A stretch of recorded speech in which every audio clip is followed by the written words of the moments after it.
আমি মনে করি আজকে এই যে কম্বিনেশন আপনার দ্বাদশে তৈরি হয়েছে মীন রাশির ক্ষেত্রে, এটা কিন্তু খুব গুরুত্বপূর্ণ একটা প্রপারলি ইনভেস্টমেন্ট না করার ফলে বা প্রপারলি রুটটা সেট না করার ফলে পরবর্তীকালে ভুল রুটে কিন্তু আমাদের চলে যেতে হয়। যারা আজকে সমগোত্রীয় বিষয়বস্তুগুলির সাথে টাচে আছেন, কানেক্টেড আছেন, তাদের কিন্তু পজিটিভ জায়গা অনেক অনেক অনেক বেশি বাড়বে।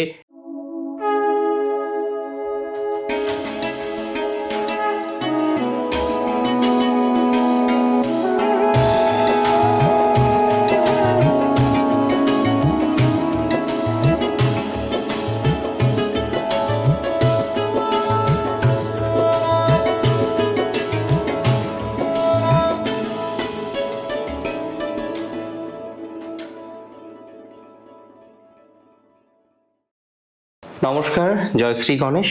স্বাগতম আপনাদের প্রত্যেককে আজকের বিশেষ পর্বের অনুষ্ঠানে। আজকে মূলত আমরা আলোচনা করব যে রাশিটিকে নিয়ে, রাশিটি মীন। মীন রাশির জাতক জাতিকাদের 2026-এর বিশেষ করে ফেব্রুয়ারির 23 তারিখ থেকে এপ্রিল মাসের 2 তারিখ, এই যে টেনিওর, এই যে সময়কাল, এই সময়কালটা কেমন যেতে পারে, এটা নিয়ে আমাদের বেসিক্যালি একটা চর্চা করতে হবে। এটা নিয়ে আমাদের বেসিক্যালি একটা আন্ডারস্ট্যান্ডিং বা বোধগম্যতার বিশেষ প্রয়োজনীয়তা কিন্তু রয়েছে। দেখুন, আমি আপনাদের একটা কথা জানাতে চাই বা একটা কথা বলতে চাই। মীন রাশির দ্বাদশে রাহু মঙ্গলের অঙ্গারক যোগ তৈরি হচ্ছে। আমি যদি খাতা কলমে বলি, মানে একদম খাতা কলমে হিসেব বলি, তাহলে 23শে ফেব্রুয়ারি থেকে 2 এপ্রিল। তবে যদি প্রকৃতভাবে বলা হয় যে আদতেও এই সময়টা কি রাহু মঙ্গলের অঙ্গারক যোগের ফলাফল আসবে, না। প্রকৃত সময় হচ্ছে 4 মার্চ থেকে 20 মার্চ। অনেকে বলবেন যে দাদা কেন, মঙ্গল তো প্রবেশ করছে 23 তারিখে এই কুম্ভ রাশিতে, একদম ঠিক।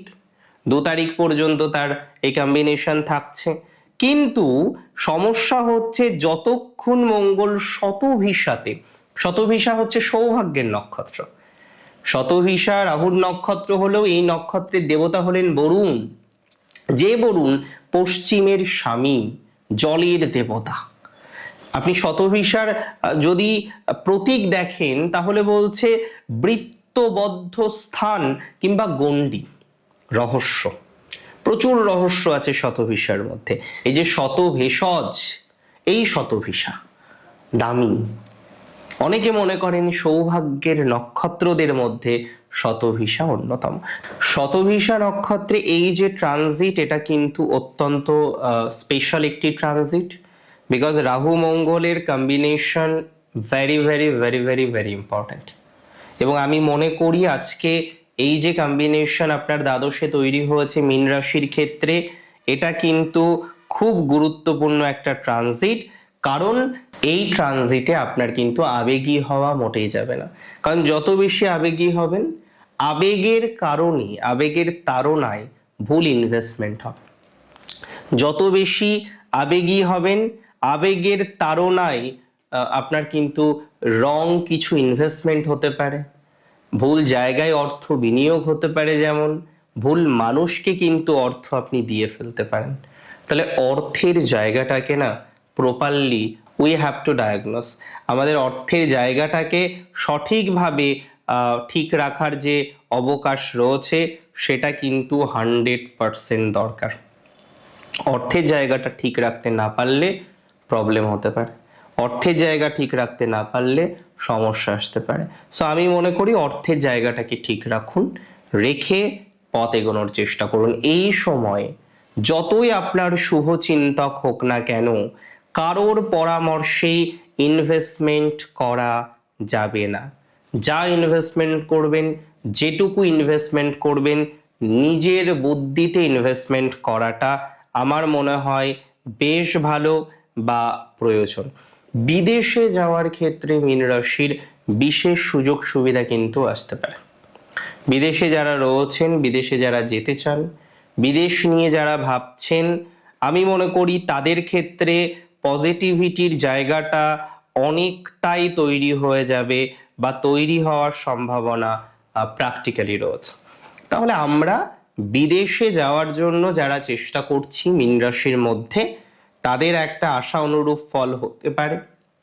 যারা হসপিটাল বা মেডিকেল সেক্টরে মীন রাশির জাতক জাতিকারা তারা এগোতে চাইছেন, তার জন্য হয়তো কোনো ট্রেনিং নিচ্ছেন, তার জন্য হয়তো কোনো প্রিপারেশন নিচ্ছেন, আমি মনে করি আপনারা সেই প্রিপারেশন নিয়ে একটা ভালো ফলাফল পেতে পারেন।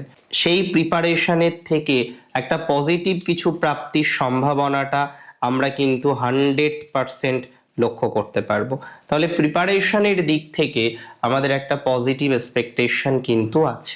প্রিপারেশনের দিক থেকে আমরা কিন্তু একটা ডেভেলপমেন্টের জায়গা পাবো। যে বিদেশ যেতে হবে, প্রসেস ইনিশিয়ালাইজেশন করছেন, ভালো হবে।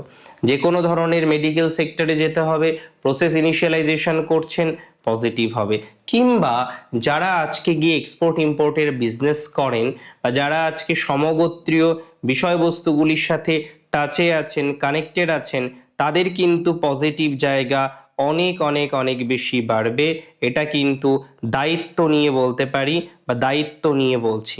সুতরাং আমাদের পরিকল্পনাগুলোর বাস্তবায়নের টেন্ডেন্সিটা আমরা প্র্যাকটিক্যালি দেখতে পাচ্ছি, এবং সেই পরিকল্পনা আমি যতদূর বুঝি পূরণ হওয়ার মতো অবকাশ বা সম্ভাবনা সবই কিন্তু রয়েছে। তবে মাথায় রাখুন, আজকে মীন রাশির জাতক জাতিকারা, investment is very important first of all.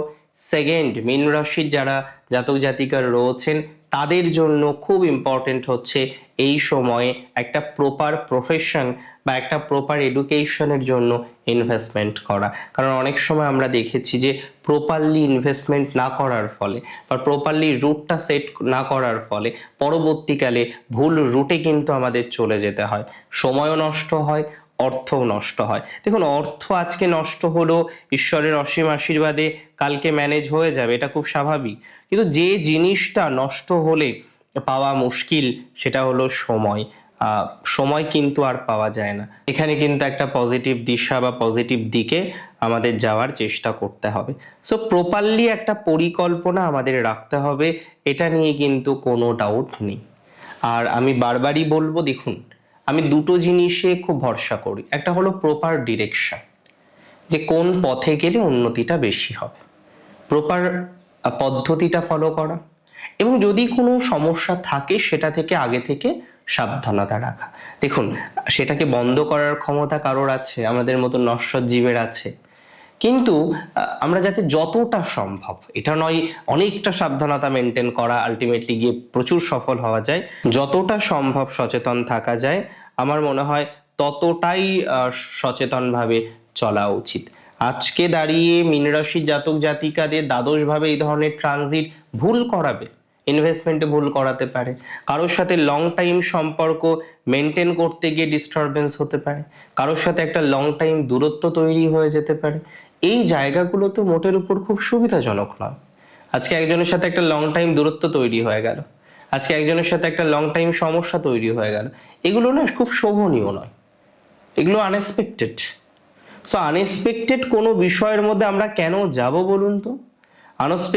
Unexpected কোনো বিষয়ের মধ্যে আমরা কেন যাব?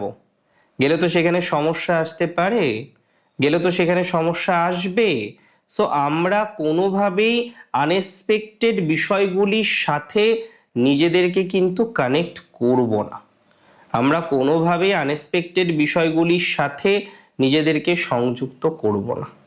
আমরা আমাদের মতো একটা সুস্থ স্বাভাবিক পরিকল্পনা করে এগোবো। এই সময় হঠাৎ লাভ করতে গিয়ে প্রচুর লসের সম্মুখীন হতে হবে। সো আমরা হঠাৎ লাভের চেষ্টা করে না আর্থিক ক্ষতি না সময়ের ক্ষতি কোনোটাই করব বলে আমার অন্তত মনে হয় না। ভালো থাকুন আপনারা, সুস্থ থাকতে হবে আপনাদেরকে প্রচুর পরিমাণে। জয় শ্রী গণেশ।